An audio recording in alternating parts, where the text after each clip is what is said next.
namna hiyo inakuwa pia ni salama. Lakini kama ulikuwa tayari ndoa, sio kama ulikuwa tayari ndani ya ndoa wakaanza kusema sasa unaanza sasa kuchuna kwamba mwenzako hana Mungu. Kwa hiyo basi Biblia inasema kwamba kwa kupitia wewe ambaye tayari una Mungu, mwenzako atatakaswa. Amina. Mwenzako atatakaswa. Kwa hiyo kama tayari ulikuwa una ndoa ukamjua Mungu, bado unatakiwa endelee kumpenda Mungu na kumpenda mwenzako kwa pendo la Mungu ili kumvuta kwa Mungu ili aje kwa Mungu.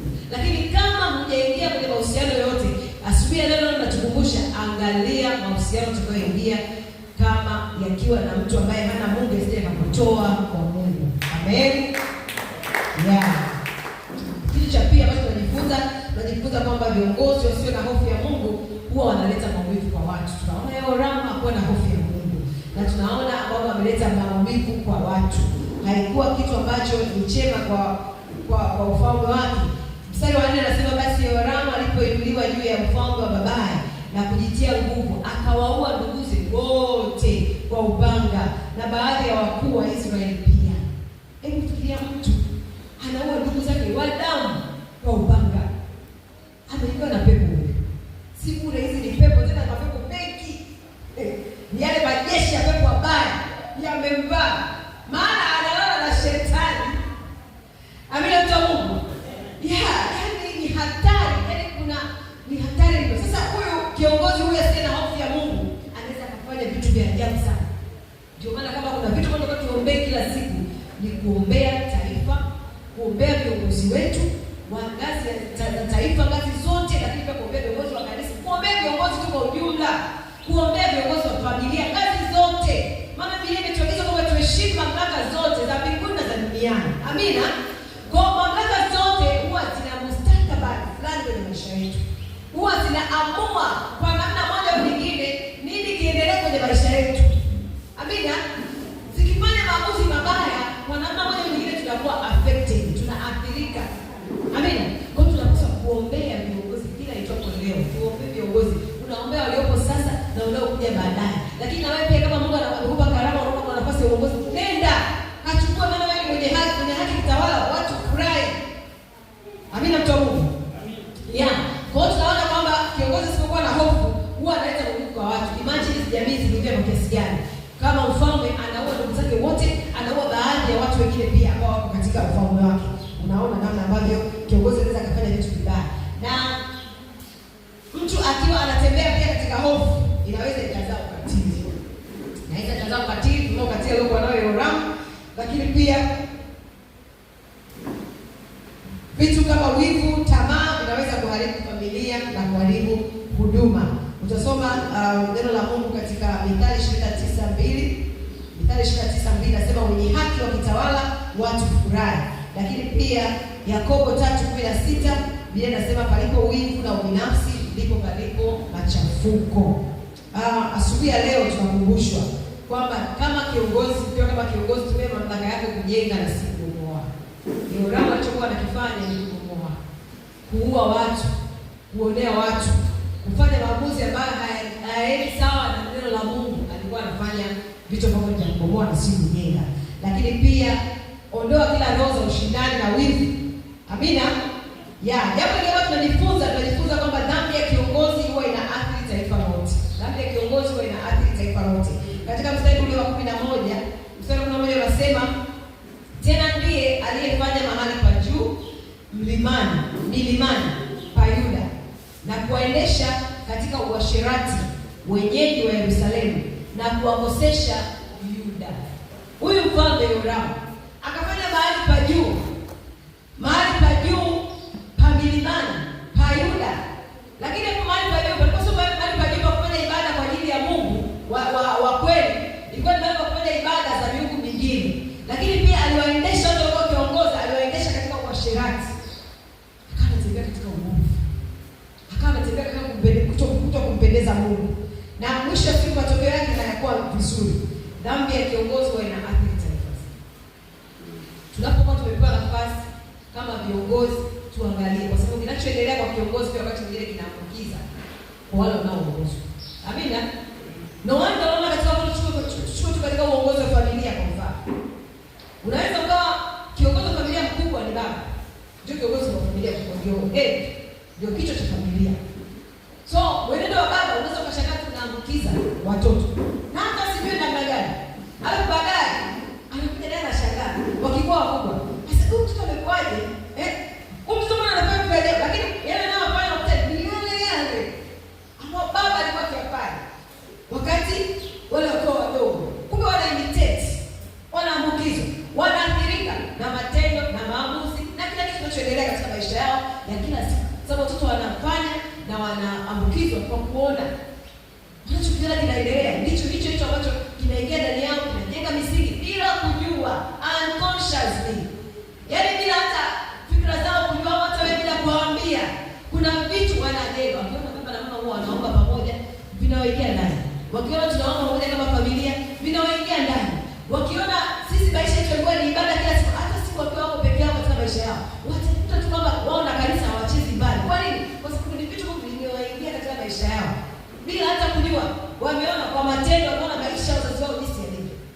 Sasa ndivyo hivyo hata kwa kiongozi ambaye ni kiongozi mbaya, kiongozi ambaye anatenda maovu. Kiongozi, ninaposema kiongozi, naongelea kuanzia ngazi ya nchi, ngazi ya taifa, naongelea ngazi ya familia, naongelea ngazi ya kanisa, naongelea ngazi ya ofisi, taasisi, kila mahali, idara, naongelea kila mahali. Kiongozi ni lazima kutafuta kutenda sawa sawa na maagizo ya Mungu, kwa sababu kiongozi ndio mfano wa kuigwa. Kiongozi jinsi anavyoenenda ndivyo Mungu watu wake watakuwa.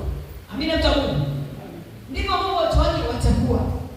Kwa hiyo tunawaona pia watu jinsi walivyo kwa kumwangalia kiongozi wao, lakini pia watu tunapoona jinsi walivyo tunajua huyo ndio kiongozi. Yaani ndivyo wanavyowakilisha kiongozi wao. Wewe ukitoka hapa namna Mungu unaishi maisha yako kwa mtaani. Tukisikia habari ambazo hazipo, sisi vitu hazipo. Pastor maisha yake yako. Alafu tukiona pastor ana, tutabidi tukuite. Tukuombee. Au tukiona kama na pastor nani kwa hivyo. Tutasema sasa kama kanisa ni vitu tuvae magunia, tufunge na kuomba. Amina, mtu wa Mungu. Kwa hiyo ina reflect. Mungu atusaidie, Roho Mtakatifu atusaidie tuweze kukaa katika nafasi zetu na kulitii neno la Kristo katika jina la Yesu Kristo. Kwa tunajifunza kwamba kiongozi ni mfano kwa wengine, lakini pia dhambi binafsi inaweza ikaangusha wengi, hasa kama ikiwa ni dhambi ambayo inafanywa na kiongozi. Na Mungu anawaadibisha kila kiongozi ambaye anafanya njia ambazo sizo, Mungu anawaadibisha hao viongozi. Kwa hiyo mtu asije akajidanganya, sababu Mungu hajakiwi. Chochote unachokifanya ni mbegu unaipanda. Kama ni mbegu unaipanda, kuna siku za kuvuna. Amina, mtu wa Mungu. Mavuno yanapokuja ndio tunasema ndio yule baba ambaye anaangalia watoto wake anasema, huyu afanye na mimi kabisa. Huyu si wangu kabisa. Angalia vizuri. Inawezekana kabisa kuna vitu ambavyo ulipanda bila kujua. Haitakuwa fungu letu katika jina la Yesu Kristo Nazareti. Amen. Na maana tunajifunza kwamba Mungu anatoa nafasi ya kutubu kabla ya kuleta hukumu zake. Huwa anatoa nafasi yake ya kutubu. Mara nyingi inakuja kama onyo. Na ile onyo haliji kwa sababu Mungu anamchukia mtu, hapana, inakuja kwa sababu ya pendo la Mungu kwetu. Mungu hapendi mtu yote apotee. Anapenda kila mtu afikirie toba. Amina, mtu wa Mungu. Yaani Mungu anapenda kila mtu aweze kutambua kwamba hapa nimekosea na aweze kugeuka. Kila toba ni kugeuka. Toba ni kujirudi. Toba ni kujua kwamba hapa nimekosea, nageuka, narudi Bwana narudi. Amina, mtu wa Mungu. Hivyo ndivyo Mungu anataka tuishi hivyo. Sasa huwa Mungu anatoa nafasi ya kutubu kabla hajatoa hukumu zake. Tukiangalia pale mstari wa 12 hadi 15, sitasoma kwa ajili ya muda. Mstari wa 12 hadi 15 wa sura hiyo ya Mambo ya Nyakati wa Pili 21. Tunaona namna nabii Elia alitumia Yoramu barua ya onyo, nabii wa Mungu ambaye anasikia ujumbe kutoka kwa Mungu kuleta kwa watu. Akamtumia Yoramu kwa habari ya onyo kutoka kwa Mungu. Akionywa kwa mambo ambayo alikuwa akiyafanya, lakini Yoramu akashipaza shingo. Hakusikia maonyo ya Mungu. Na tunaona kwamba matokeo yake hayakuwa mazuri. So tunaona kupitia hapa tunajifunza kwamba upendo wa Mungu unaonekana katika maonyo yake.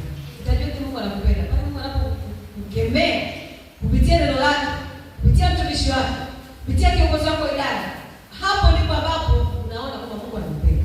Wewe unaweza kuona kama mbona kama amenidhalilisha, mbona kama ananipendesha, mbona kama ananidogosha, mbona kama sielewi, lakini hayo maonyo yanakuja kwa sababu Mungu anakupenda, ndio maana anakutumia watu kukuonya. Amina, mtu wa Mungu. Nasemaga hapa hivi, mara nyingi furahia mtu ambaye anakuonya. Furahia mtu ambaye anakuambia udhaifu wako. Furahia mtu ambaye anakuambia maeneo yako ya kuboresha, kuliko mtu ambaye anakusifia tu. Kwa sababu kama ni sifa, hicho anachokusifia tayari ni tabia yako, tayari uko hivyo. Kwa hiyo utaongeza jipya pale. Nikiwa katika hilo eneo. Lakini kama anakuambia eneo la kuwa bora, eneo la kurekebisha, eneo la kufanya vizuri zaidi, hii ni sehemu na ni nafasi yako ya kuwa bora zaidi na kuongeza kitu kingine chema katika maisha. Kwa mpende mtu ambaye anakuonya, anakuambia hapo mtumishi hapo haikuwa sawa. Yaani mpende huyo mtu kwa sababu huyo mtu ni mwazi na ni kweli. Na Tanzania kupata watu wa aina hiyo ni kazi mno kwa sababu ya mila na desturi zetu zilivyo. Tanzania tumelelewa katika mazingira yale ya kuambia tu sawa tu, hamna shida. Mtu anakuchekea lakini kumbe ndani moyoni anaumia. Ndani moyoni hana amani. Yaani hilo jambo halibariki hata kidogo, lakini bado anakuambia tu sawa tu mtumishi. Yaani ni njema tu, itakuwa sawa tu. Kumbe hamaanishi. Watanzania wengi wanakuambia, na tumezoea tunaambiana habari za asubuhi. Salama tu. Ni kijijini tu ndio watu wanasemaga ukweli habari za asubuhi zao. Kijijini. Maana kijijini yani wanasema ukisema salama watu hawatafurahi kama uko salama. Kwa hiyo mara nyingi atasema atatafuta tu kuna jambo gani haliko sawa. Atasema bwana babu kaamka anaumwa. Mama kaamka hajisikii vizuri. Yaani tumeamka yani tumegonjeka. Homa yani anafikiri kwamba yale ndio mema. Kumbe maneno ya vinywa vyetu ndio yanadetermine. Yanaamua siku yetu ikoje, yanaamua maisha yetu yaweje. Kwa sababu kinachomtoka mtu ndicho kilichoujaza moyo wake. Kwa hiyo mwisho wa siku mtu anaweza akatoka na maneno tu akijua kama anatoka tu na maneno, lakini kumbe ile maneno pia ndio yanayoshibisha tumbo lake. Ndio yanaleta matokeo yake ya siku. Amina, mtu wa Mungu. Sasa sisi hapa tuwe wawazi na wakweli. Sisi tumeokolewa. Amina. Tumeokolewa. Biblia inasema hivi kwamba kwa kinywa mtu anakiri hata kupata wokovu. Amina. Kwa hiyo chochote unachokikiri ndio wokovu wako. Sasa huo wokovu unaweza ukawa hasi au chanya. Ukikiri hasi utakuja wokovu hasi. Yaani utakuja uharibifu. Kiswahili bwana. Ukikiri chanya utakuja wokovu. Utakuja mambo mema. Amina. Kwa sababu kwa kinywa unakiri hata kupata wokovu. Kwa unachokikiri ndicho ambacho kitakuwa matokeo. Amina. Roho Mtakatifu atusaidie na aweke lijam katika vinywa vyetu. Roho Mtakatifu aweke lijam katika vinywa vyetu, aweke mngojezi katika ndimi zetu. Ili kabla hatujatoa tujiulize kwanza, is this right? Hii ni sahihi? Hii ndio inavyotakiwa hivi? Unaipima kwanza kwa neno la Mungu. Na kwa sababu Roho Mtakatifu yuko quick, yuko haraka sana na yuko active. Na kama wewe ni mtu wa neno na mtu wa maombi, Roho Mtakatifu huwa yuko active. Huwa mara nyingi tu anakuzuia. Sema tu unaweza kawa mtu hauko makini kusikia, lakini mara nyingi Roho Mtakatifu huwa anazuia kwamba hiyo sio sahihi. Au likishatoka pia anaweza kwambia wewe mwenyewe unajikuta tu unalirudisha kwamba nalikataa hili kwa jina la Yesu. Amina. Roho Mtakatifu aweke mngojezi, atuweke lijam katika vinywa vyetu ili tuchague yale yanayoendana na neno la Mungu, ili kwa kukiri kwetu tuweze kupata wokovu katika jina la Yesu Kristo. Amen. Namba 5, namalizia, tumejifunza kwamba ulinzi wa Mungu unaondoka pale tunapoacha kutii. Yoram alipoacha kutii, ulinzi wa Mungu uliondoka katika maisha yake. Akabaki yuko yeye tu. Mstari wa 17 nasema, nao wakakwea juu ya nchi ya Yuda, wakaipenya, wakaichukua mali yote iliyoonekana nyumbani mwa mfalme na wanawe pia na wakeze, asisaziwe mwana hata mmoja ila Ahazia aliyekuwa mdogo miongoni mwa wanae. Amina. So mtu anapokosa utii, Mungu anaruhusu uharibifu mwingine ndani yake. Yoramu alitumiwa mpaka nabii lakini hakutii. Alitumiwa maonyo, hakutii. Matokeo yake Mungu akaruhusu Wafilisti, Waarabu waivamie Yuda. Na kilichotokea ndio hiki tunaona hapa kwamba walipoingia, waliingia mpaka nyumbani kwake na wakauvamia ufalme wake, lakini pia mwisho wa siku na yeye alipigwa na ugonjwa. Mwisho wake haukuwa mzuri, alipigwa na ugonjwa. Kwa hiyo ulinzi wetu wa Mungu, ulinzi wetu kutoka kwa Mungu pia tunapata hiyo advantage kutokana na utii wetu. Kama unakumbuka ushuhuda wa mtumishi mmoja hapa alishuhudia kwamba Roho Mtakatifu kwa siku alikuwa anamwambia kwamba nenda ibadani, usiende hiyo safari ambayo unaenda. Alikuwa anamkesha wa maombi. Nenda mkeshani, usiende hiyo safari ambayo unaenda. Kaonywa kama mara 3 lakini bado akaendelea kwenda ile safari. Anasema wakati alipokuwa anarudi alfajiri saa 9 akapata ajali mbaya sana ambao hakujitambua. Na wakati anakuja kujitambua anajikuta yuko hospitalini. Tayari alishapata ajali. Kwa wakati mwingine Roho Mtakatifu huwa anasema kabisa, anatuongoza. Tunapokataa kutii, anasema Roho Mtakatifu naye huwa sangine anakusemesha alafu anakuacha ili ufuate njia zako. Akajikuta kwamba amekuwa involved kwenye ajali. Kwa sababu gani? Alisikia kabisa yani. Kwa kuna kile kitu cha ndani ambacho kinaongea. Yule mtu wa ndani ambaye anaongea, unasikia kabisa kwamba kuna kitu hakiko sawa. Yani kuna alarm taa zinawaka ndani. Tulia. Kaa, sikia. Amina mtu wa Mungu. Sikia na wakati mwingine yani omba rehema kwamba Roho Mtakatifu naenda sijasikia lakini naomba rehema zako zinitangulie. Amina. Omba rehema kabla. Amina. Sababu Mungu huwa ni mwaminifu pia. Lakini Mungu atusaidie kwamba tuweze kusikia sauti yake na tuweze kutii katika jina la Yesu. Amen. Na mtu ambaye sio mtii kwa Mungu tunaona pia mwisho wake sio mzuri. Mwisho wake huwa ni wa huzuni. Mwisho wa Yoram haukuwa mzuri. Alipata ugonjwa na akafa bila kuheshimiwa. Mfalme anakufa bila kuheshimiwa. Anakufa vibaya. Mfalme anatakiwa afe vizuri. Kwanza akiwa na umri mrefu, kwa sababu kwanza mfalme anakuwa amezungukwa na vitu vingi, ana facilities zote za kumwezesha kuishi maisha marefu kwa sababu ana kama madaktari anao, ana kila kitu. Mfalme katika miliki yake huwa ana kila kitu. Lakini huyu kwanza aliishi maisha mafupi kwa sababu ya kutokumtii Mungu, akakumbwa na maradhi. Na maradhi yalitoka kwa Mungu. Na matokeo yake pia amekufa akiwa hana heshima, hakupata heshima ya Mungu. Tunaona kwamba alikuwa amejiona ni mfalme, alikuwa ameona kwamba ametosheka na yale ambayo anayo hapa duniani, lakini utukufu ambao ni wa kidunia huwa ni wa muda tu. Huwa ni wa muda. Lakini utukufu unaotokana na kumtii Mungu ni utukufu wa milele. Amina mtu wa Mungu. Ni utukufu wa milele. Kwa hiyo ni muhimu tulinde sana namna ambavyo tunamaliza. Namna ambavyo kule tunakoelekea kule ni kwa muhimu, kwa sababu pia maisha ya baadaye ni marefu kuliko maisha haya sasa. Lakini maisha ya baadaye ukipata yale maisha ya umilele ni maisha ambayo ni mazuri, maisha yale ambayo unakaa na Bwana Yesu. Amen. Yes. Kwa hiyo tunataka Mungu atusaidie, Roho Mtakatifu atusaidie kuweza kuishi na kulitii neno la Mungu, kwa sababu hiyo ndio namna ambayo itatupa mwisho mzuri na kutupa maisha mazuri ya baadaye. Neno la Mungu kutoka katika Mhubiri 7:1 inasema siku ya kufa ni bora kuliko siku ya kuzaliwa kwa aliyeishi maisha mema. Aliyeishi maisha mema, kufa kwake ni faida. Ni bora kuliko siku ya kuzaliwa, kwa sababu anajua anaenda kukaa na Baba. Anaenda mahali pazuri. Anajua anakoenda. Mtu asiye na Mungu, mtu aliyeishi shagalabagala, huwa hata kufa anaogopa. Kamshtue tu. Yani hata kurupuka huyo, hata utajua kama alikuwa ni mtu mzito ambaye hukutegemea kama anakimbia hizo mbio ambazo unaziona. Kwa nini? Anakuwa mwoga. Anatishwa. Anaogopa hata pasipo kutishwa. Lakini Biblia inatuambia kwamba kufa kwa mtu ambaye ana Mungu ni faida. Paulo anasema kwamba kufa kwangu ni faida na kuishi kwangu ni Kristo. Kama naishi ili nitumikie Kristo, niishi kusudi la Mungu. Amina. Lakini mtu ambaye hana Mungu, anaishi maisha ambayo hayana kusudi. Lakini pia anaogopa kufa. Hatamani hata kufa. Mara nyingi anajikinga tu, yeye utakuta anajikinga tu kwamba asife. Yaani wakati wote anashughulika kwamba nisife. Yaani anashughulikia mambo hayo tu. Lakini mtu ambaye ana Mungu ana amani zote. Yaani hata hawazi kwamba itakuwaje, kwa sababu ana amani ya Kristo ndani ya moyo wake. Ana uhakika wa safari yake baada ya kufa. Amina mtu wa Mungu. Biblia inasema katika Mathayo 24:13, Mathayo 24:13, avumiliaye mpaka mwisho ndiye atakayeokolewa. Avumiliaye mpaka mwisho ndiye atakayeokolewa. Kumbe kuna kuvumilia mtu wa Mungu. Huo mwisho ili ufike, kuna wakati mwingine unahitaji saburi, kuvumilia, kujikana, kujikataa. Sio wakati wote kama ni rahisi, ni nyepesi. Hapana.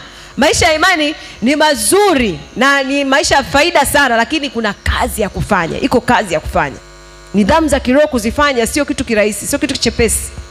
Lakini ni kitu ambacho unahitaji tu neema ya Mungu. Ukimwachilia Roho Mtakatifu, utaishi, itakuwa ni lifestyle. Hutakuwa unaona hata kama ni mzigo. utakuwa tunaona ni kitu cha kawaida kwamba yani mimi ratiba zangu zinajulikana tu, kwamba nikitoka kazini nitaenda nyumbani, nitaenda kanisani, au kama nina mahali pengine pa kupitia nitapita. Yani kuna ratiba zinajulikana kabisa tu. Lakini sasa ukiwa mtu ambaye hauna Mungu, unakuwa na maisha ambayo yani hujui kwamba what is next. Unaongozwa na njia ambazo wakati mwingine sio njia sahihi. Timotheo wa pili 4:7-8 Paulo anasema kwamba katika hicho kifungu Paulo anasema kwamba nimevipiga vita vilivyo vizuri, imani nimeilinda, mwendo nimeumaliza. Amina, mwendo nimeumaliza na imani nimeilinda. Kwa hiyo katika maisha ni vita. Unapigana hiyo vita. Unaipigana vipi? Unaipigana pamoja na Mungu, unaipigana pamoja na kufuata na kutii kanuni za Mungu, lakini mwisho wa siku kuilinda imani na kumaliza mwendo vizuri. Amina, mtu wa Mungu. Maliza huduma yako vizuri, heshimu Mungu hadi mwisho wa maisha yako, lakini pia tafuta urithi wa kiroho zaidi ya urithi wa kibinadamu au urithi wa dunia. Urithi wa kiroho ni mzuri zaidi sababu utakuletea matokeo mazuri. Na hakisha kwamba unaheshimu Mungu katika maisha yako. Amen. Simama pale ulipo. Simama pale ulipo. Asubuhi ya leo tumejifunza kutoka katika kitabu cha Mambo ya Nyakati wa Pili sura ya 21. Nataka uende kumshukuru Mungu kwa ajili ya neno hili. Sema: Baba, katika jina la Yesu, ninakushukuru kwa ajili ya neno lako. Asubuhi ya leo nimesikia neno lako. Roho Mtakatifu, naomba neema katika kukutumikia, katika kukuamini, katika jina la Yesu Kristo. Mungu Baba, naomba neema yako katika mahusiano yangu, nitambue na nichague mahusiano mazuri yatakao nipelekea kurutubisha uhusiano wangu na wewe katika jina la Yesu Kristo. Mungu Baba, naomba neema ya kuendelea kulitii neno lako na kutii maagizo yako na kusikia maonyo yako, kusikia sauti yako inavyoniongoza kila siku za maisha yangu. Roho Mtakatifu, nakabidhi hatua zangu kwako. Ongoza hatua zangu katika kila siku za maisha yangu. Ongoza watoto wangu, ongoza familia yangu, niongoze katika huduma yangu, niongoze katika kazi zangu, niongoze katika jina la Yesu Kristo. Mungu Baba, ninaomba ulinzi wako ukawe dhahiri katika maisha yangu kupitia kutii kwangu, na rehema zako zinitangulie pale ambapo sijatenda sawa. Naomba rehema zako Bwana zinitangulie katika jina la Yesu Kristo. Asante Roho Mtakatifu, asante kwa mwisho mzuri.